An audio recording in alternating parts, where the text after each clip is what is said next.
नमस्कार, आदाब, सत श्री अकाल, राम राम, खम्मा गणी दोस्तों, मैं रजनी स्वागत करती हूँ आपका हमारे चैनल द सक्सेस में।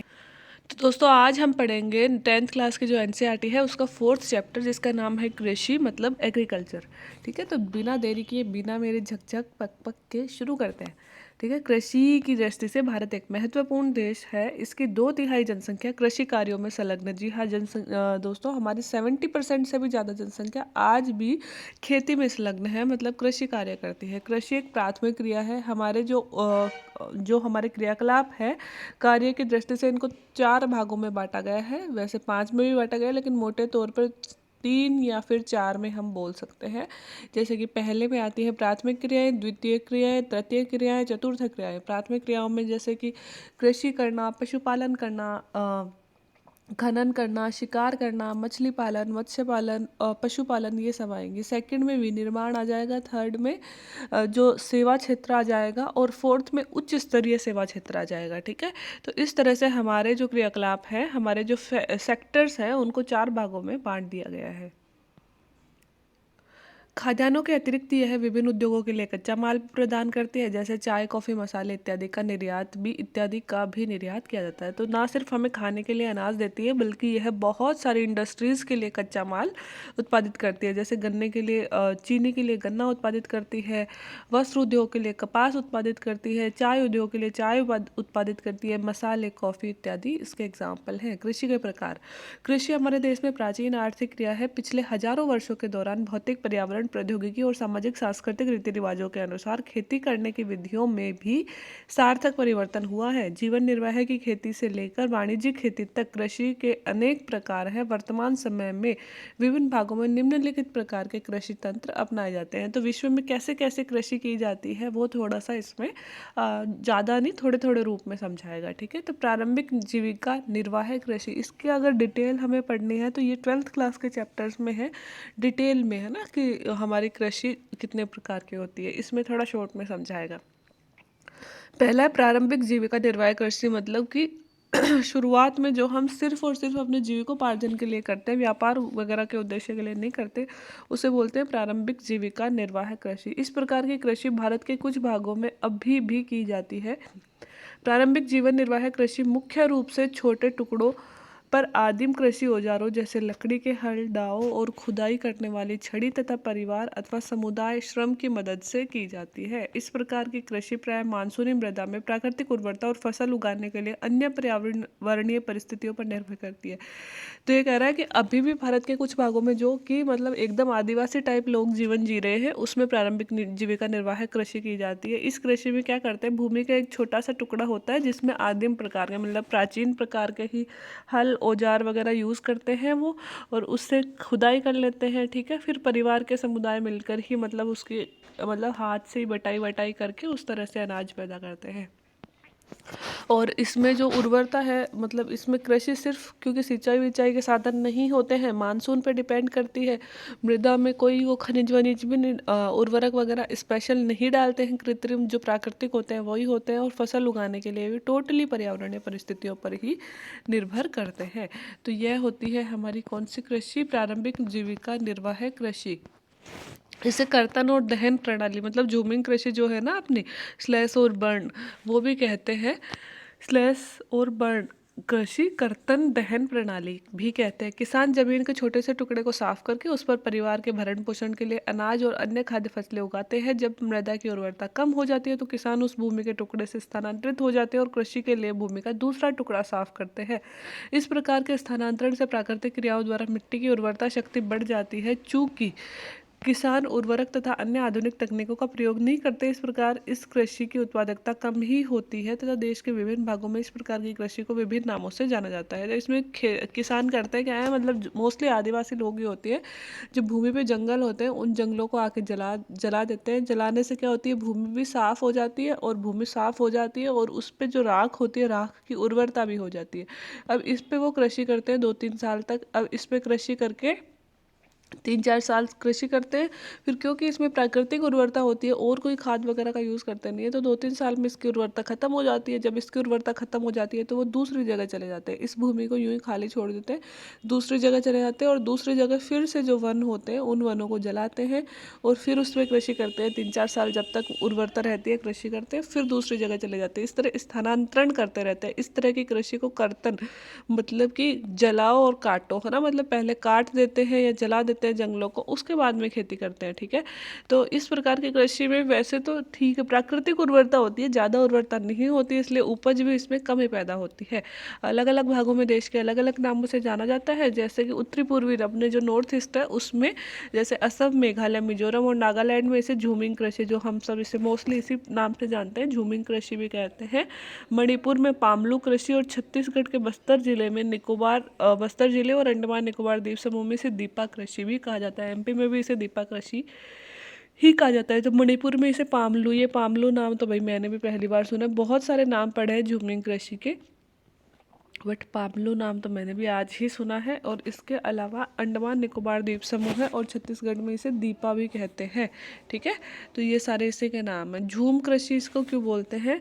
कर्तन और दहन प्रणाली कृषि मेक्सिको और मध्य अमेरिका में, इस कृषि के नाम दोस्तों पूछे जाते हैं हमसे, एग्जाम में मिलवाए जाते हैं। तो देखो, मेक्सिको और मध्य अमेरिका में मिल्पा कृषि, वेनेजुएला में कोनुको, ब्राज़ील में रोका, मध्य अफ्रीका में मसोलो, इंडोनेशिया में लदांग और वियतनाम में रे। ये नाम आपको रटने पड़ेंगे क्योंकि बहुत बहुत बार पूछा जाता है। इंडिया में भी अलग अलग स्थानों पे क्या नाम से पुकारा जाता है वो भी पूछे जाते हैं और यहाँ भी पूछा जाता है, विश्व में भी। तो मैं से मैं हो गया, मेक्सिको में मिल्पा, वेनेजुएला में कोनुको, ब्राज़ील में रोका और अफ्रीका में मसोले, इंडोनेशिया में लदांग और वियतनाम में रे के नाम से इसे जाना जाता है। भारत में भी यह प्रारंभिक किस्म की खेती अनेक नामों से जानी जाती है, जैसे मध्य प्रदेश में इसे बेवर या फिर दहिया भी कहते हैं। मध्य प्रदेश में दीपा भी कहते हैं इसको, जो छत्तीसगढ़ का लिखा हुआ है, कई किताबों में लिखा रहता है। आंध्र प्रदेश में पोंडू या पेंडा कहते हैं, ओडिशा में पामाडाबी या कोमान कहते हैं या बरिंगा कहते हैं, पश्चिमी घाट में कुमारी, राजस्थान में वालरे या वाल्टरे, हिमालयन क्षेत्र में खिल और झारखंड में कुरवा, उत्तर प्रदेश उत्तर पूर्व में झूम कृषि। तो ये तो घने ज़्यादा नाम दे दिए विश्व वाले तो याद करने ही करने, और अगर टफ पेपर बनाने पर आया बंदा तो ये बरिंगा वरिंगा जैसे नाम भी उठा के दे सकता है, क्योंकि बेवर, पोंडू ये तो थोड़े कॉमन नाम है, वालरे वगैरह, लेकिन ये कुरवा और खिल ये थोड़े से हार्ड नेम पड़ जाते हैं क्योंकि ये मोस्टली किताबों में नहीं मिलते हैं, इसी में मिले हैं। इसलिए अगर बनाने पे आया हार्ड पेपर तो देगा ही भाई, तो थोड़ा सा अगर रट सको वो रट लेना, बाकी पूछे जाते हैं, देखो है ना, इस कृषि में से क्वेश्चन पूछे जाते हैं। तो मध्य प्रदेश में एक बार फिर से रिवाइज कर लेते हैं। मध्य प्रदेश में बेवर और दहिया, आंध्र प्रदेश में पोंडू, ओडिशा में पामाडाबी या कोमान या बरिंगा, पश्चिमी घाट में कुमारी, दक्षिणी पूर्वी राजस्थान में वालरे, हिमालय में खिल, झारखंड में कुरुआ और नॉर्थ ईस्ट में झूम कृषि के नाम से इसे जाना जाता है। इस तरह से खेती करते हैं, ये भूमि को जला के साफ कर लेते हैं, फिर उसमें खेती कर लेते हैं। एक एग्जाम्पल दिया है, रिंझा असम में डीफू के बाहरी क्षेत्र में अपने परिवार के साथ गांव में रहती है। वह अपने परिवार के सदस्यों द्वारा एक भूमि के टुकड़े पर उगी वनस्पति को काटकर व जलाकर साफ करते देखकर आनंद का अनुभव करती है। वह प्रायः परिवार के सदस्यों के साथ बांस के नाले द्वारा झरने से पानी लाकर अपने खेत को सिंचित करने में सहायता भी करते हैं। देखो कितना सुंदर दृश्य होगा, झरने से बांस के नाले के द्वारा पानी लेके आते हैं, फिर खेत को सिंचित करते हैं। वह अपने परिस्थान से लगाव रखती है और जब तक संभव हो वह यहाँ पे रहना चाहती है। बहुत ही नेचुरल तरीके से रहते हैं ये लोग। परंतु इस छोटी बच्ची को अपने खेत में मिट्टी की घटती उर्वरता के बारे में कुछ नहीं पता है, जिसके कारण से उसके परिवार को अगले वर्ष भूमि के फिर से नए टुकड़े की तलाश करनी पड़ेगी। अब है अपनी गहन जीविका निर्वाह है कृषि। इस प्रकार की कृषि उन क्षेत्रों में की जाती है जहाँ पे भूमि पर जनसंख्या का दबाव अधिक होता है और यहाँ पे श्रम गहन खेती है, जहाँ अधिक उत्पादन के लिए अधिक मात्रा में जैव रासायनिक निवेशों और सिंचाई का प्रयोग किया जाता है। गहन जीविका कृषि, गहन के नाम से ही पता चल रहा है, मतलब सघन रूप से जो कृषि की जाती होगी। और सघन रूप से कृषि क्यों की जाएगी? जब हमारे पास में भूमि कम होगी और खाने वाले लोग ज़्यादा होंगे, है ना, इसलिए जनसंख्या का दबाव भूमि पे ज़्यादा होता है। इसलिए ये लोग क्या करते हैं, ज़्यादा से ज़्यादा कम भूमि से ज़्यादा उत्पादन प्राप्त करने की कोशिश करते हैं, इसलिए उसमें अच्छे से सिंचाई करते हैं, अच्छे से उर्वरकों वगैरह का उपयोग करते हैं। भूमि स्वामित्व की विरासत के अधिकार के कारण पीढ़ी दर पीढ़ी जोतों के आकार छोटा और अलाभप्रद होता जा रहा है और किसान वैकल्पिक रोजगार न पाने के कारण सीमित भूमि से अधिकतम पैदावार लेने की कोशिश करते हैं। अतः कृषि भूमि पर बहुत अधिक दबाव रहता है, क्योंकि हमारे वो उत्तराधिकार में हमें कृषि मिलती खेती मिलती है। तो वही है कि एक बाप के मतलब हमारे दादाजी और मान लो दो भाई थे तो उनको 20-20 बीघा ज़मीन पे मिली। फिर हमारे पापा और मान लो 4 भाई थे तो उनके 5-5 बीघा। अब 4 भाइयों के तो अगर 2-2 बेटे हो गए तो 2.5-2.5 बीघा। इस तरह से ज़मीन लगातार कम हो रही है। जोतों का आकार क्या होता जाता है हमारे देश में, छोटा होता जाता है ना। हमारे देश में भी गहन जीविका कृषि की जाती है। वाणिज्यिक कृषि क्या होती है? वाणिज्यिक मतलब होता है व्यापार, है ना। तो नाम से पता चल रहा होगा। इस प्रकार की कृषि के प्रमुख लक्षण आधुनिक निवेशों से अधिक पैदावार लेने वाले बीजों और रासायनिक उर्वरकों कीटनाशकों के प्रयोग से उच्च पैदावार प्राप्त करना है। कृषि के वाणिज्यिकरण का स्तर विभिन्न प्रदेशों में अलग अलग है। उदाहरण के लिए हरियाणा और पंजाब में चावल एक वाणिज्यिक फसल है, जबकि ओडिशा में यह एक जीविका फसल है। तो ये कह रहा है कि वाणिज्य मतलब व्यापार के लिए हम जो कृषि करते हैं वह होती है वाणिज्यिक कृषि, है ना। तो कृषि में मुख्य रूप से हम आधुनिक चीज़ों का ज़्यादा से ज़्यादा मतलब मशीनरी का ज़्यादा से ज़्यादा उपयोग, लेटेस्ट बीजों का प्रयोग, अधिक बीज, रासायनिक उर्वरकों का प्रयोग, कीटनाशकों का प्रयोग ज़्यादा से ज़्यादा करेंगे, क्योंकि हमारा लक्ष्य क्या होता है कि ज़्यादा से ज़्यादा पैदावार करें और कृषि को बेचकर ज़्यादा से ज़्यादा लाभ कमाएं। लेकिन वाणिज्यिक कृषि ये कह रहा है अलग अलग क्षेत्रों में अलग अलग होती है। जैसे पंजाब हरियाणा और इधर साइड हम गेहूँ खाते हैं तो हमारे लिए चावल वाणिज्यिक फसल हो गई, जबकि ओडिशा में चावल एक खाद्य फसल मतलब जीविका फसल है, क्योंकि ये खाने के लिए चावल उगाते हैं। ठीक है। रोपण कृषि भी एक प्रकार की वाणिज्यिक खेती है और इस प्रकार की खेती में लंबे चौड़े क्षेत्र में एकल फसल बोई जाती है। रोपण कृषि उद्योग कृषि के बीच में एक अंतरापृष्ठ है। रोपण कृषि व्यापक क्षेत्र में की जाती है और अत्यधिक पूंजी और श्रमिकों की सहायता से की जाती है। इससे प्राप्त सारा उत्पादन उद्योगों के कच्चे माल के रूप में भी प्रयोग होता है। तो जो भारत में रोपण कृषि की जाती रोपण भारत में नहीं, हर जगह ही जो रोपण कृषि की जाती है वह भी एक वाणिज्यिक फसल है। वाणिज्यिक मतलब व्यापार के लिए ही रोपण कृषि की जाती है। रोपण कृषि में होता क्या है, खेत बड़े हमारे लंबे चौड़े होते हैं और इसमें कृषि उद्योग और कृषि क्षेत्र के बीच में अंतरापृष्ठ क्षेत्र है। मतलब हम डायरेक्ट उद्योगों को सप्लाई भी कर सकते हैं, क्योंकि हमारी कृषि की इसलिए जाती है कि हम उद्योगों तक उसे पहुंचा सकें। रोपण कृषि बड़े क्षेत्र में की जाती है, ज़्यादा पूंजी लगती है, ज़्यादा श्रमिक भी इसमें चाहिए होता है और उत्पादन भी बहुत सारा होता है। और जो उत्पादन होता है वो मोस्टली उद्योगों के कच्चे माल के लिए होता है। भारत में रोपण कृषि के एग्जाम्पल देखें, बहुत बार दोस्तों एग्जाम में पूछे जाते हैं कि भारत की रोपण फसलें या निम्न में से कौन सी रोपण फसल है। तो देखना, जिसके भी बगान लगाकर हम कृषि करते हैं ना वो सारी रोपण कृषि होती है। और जिसमें मतलब एक बार हमने बगान लगा दिया और कई साल तक हम जिससे उत्पादन पैदा करते हैं मोस्टली वो आती है। बाकी गन्ना भी रोपण कृषि में आता है। चाय हो गई, कॉफ़ी हो गई, रबड़, गन्ना, केला इत्यादि महत्वपूर्ण रोपण फसलें भारत की बताई है। तथा असम और उत्तरी बंगाल में चाय, कर्नाटक में कॉफ़ी वहाँ की मुख्य रोपण फसलें हैं। चूँकि रोपण फसल की उत्पादन बिक्री के लिए होता है। ये देखो, भारत के दक्षिणी भारत में केले की खेती इस तरह से की जाती है ना, बड़े बड़े बाग लगा दिए जाते हैं और फिर केला उत्पादित किया जाता है। बांस की खेती इस तरह से की जाती है। ये बांस का क्षेत्र है और इसमें परिवहन, संचार और साधन से संबंधित उद्योग और बाजार महत्वपूर्ण योगदान देते हैं। परिवहन भी महत्वपूर्ण है, बाजार भी महत्वपूर्ण है और उद्योग भी महत्वपूर्ण है रोपण कृषि के लिए, है ना। क्योंकि रोपण कृषि से जो भी कच्चा माल प्राप्त होगा उसे परिवहन के द्वारा हम उद्योग तक पहुंचाएंगे। ठीक है। तो इसने यहाँ पे 3 ही कृषि दी है।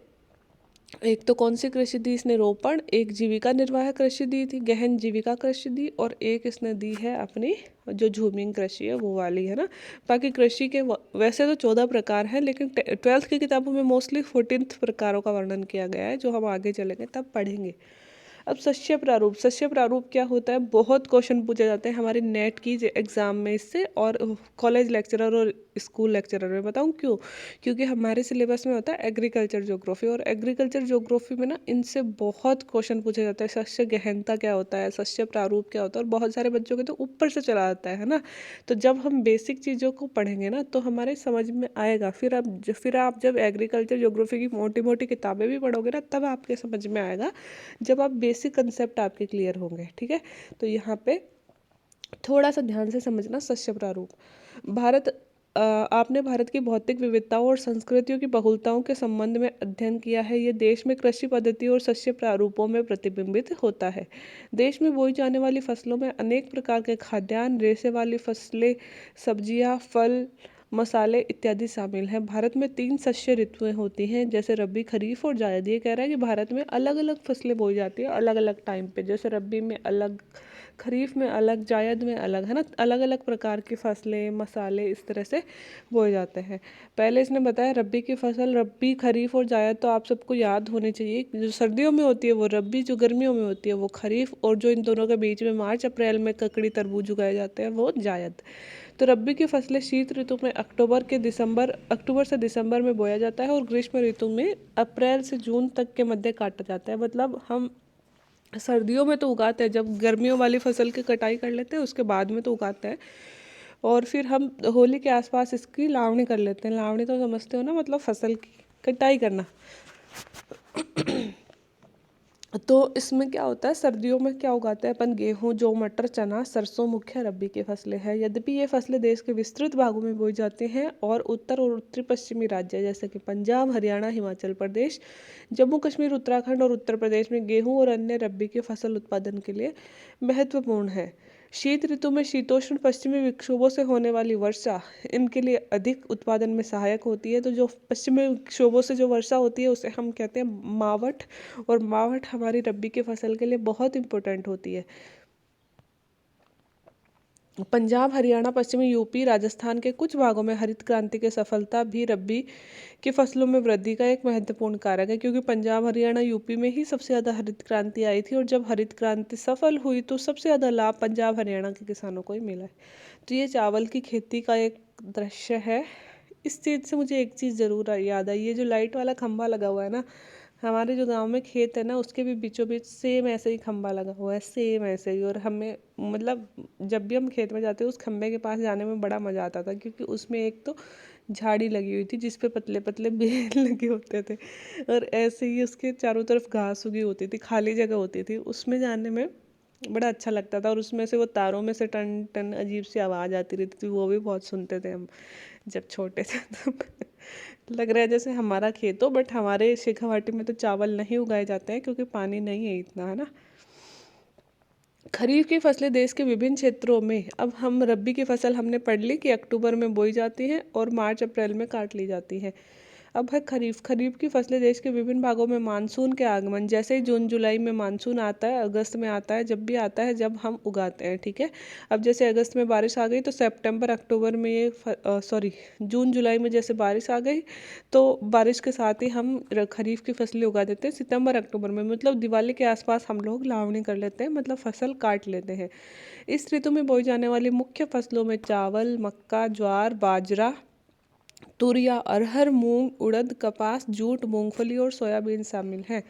चावल की खेती मुख्य रूप से असम, पश्चिमी बंगाल, ओडिशा, आंध्र, तेलंगाना, तमिलनाडु, केरल, महाराष्ट्र, विशेषकर कोंकण तटीय क्षेत्रों, उत्तर प्रदेश और बिहार में की जाती है।